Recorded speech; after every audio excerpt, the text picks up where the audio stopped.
Have you ever laid in bed replaying something you said earlier that day?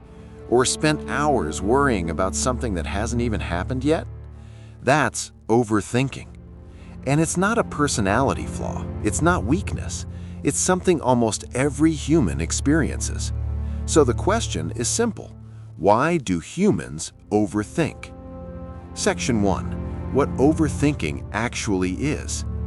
Overthinking isn't deep thinking. It's repetitive thinking. It's when your mind keeps going over the same thing without getting anywhere.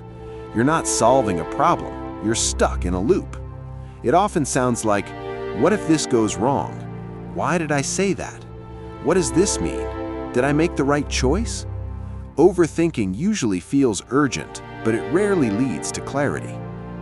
Section 2. Your brain is trying to protect you.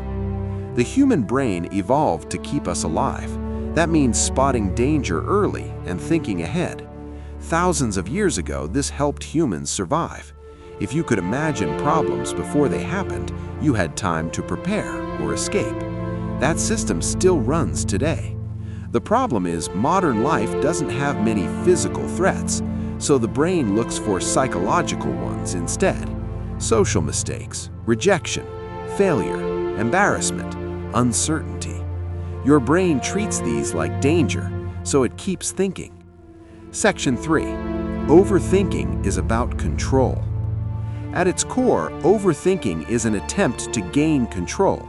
When something feels uncertain, the mind starts analyzing it from every angle. If I think about this enough, I'll figure it out. If I imagine every outcome, I'll be ready. But thinking doesn't actually create control. It creates the feeling of control. And the more important something feels, the more the mind tries to manage it. That's why overthinking shows up around big decisions, relationships, life direction, fear of judgment. Overthinking is the mind saying, I don't like not knowing. Section 4. Self-awareness makes humans overthink more.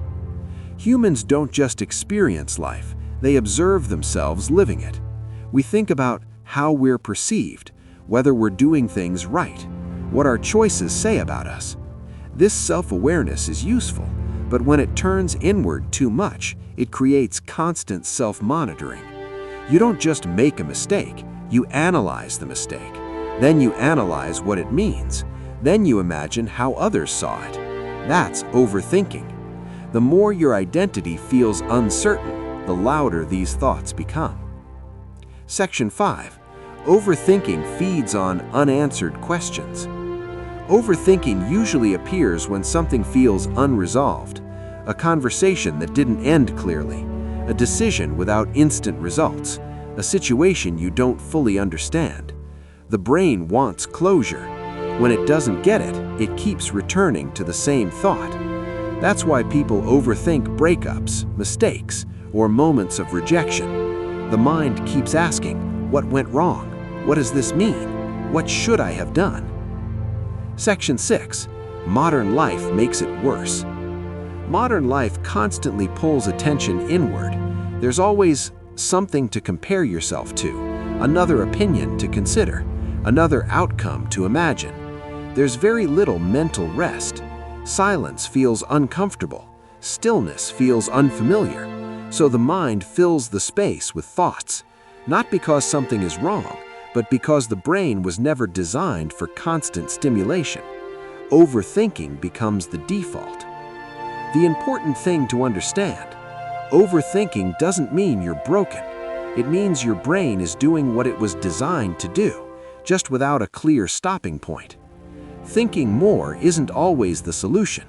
Sometimes the answer isn't found in thought, but in action, acceptance, or letting uncertainty exist. You don't stop overthinking by arguing with your thoughts. You stop by recognizing that not every thought deserves your attention. So why do humans overthink? Because we want certainty, control, and reassurance in a world that rarely offers it. Understanding that often is enough to loosen the cycle. If you enjoy simple answers to complex questions, subscribe to the Simple Questions. And here's one last thing to think about.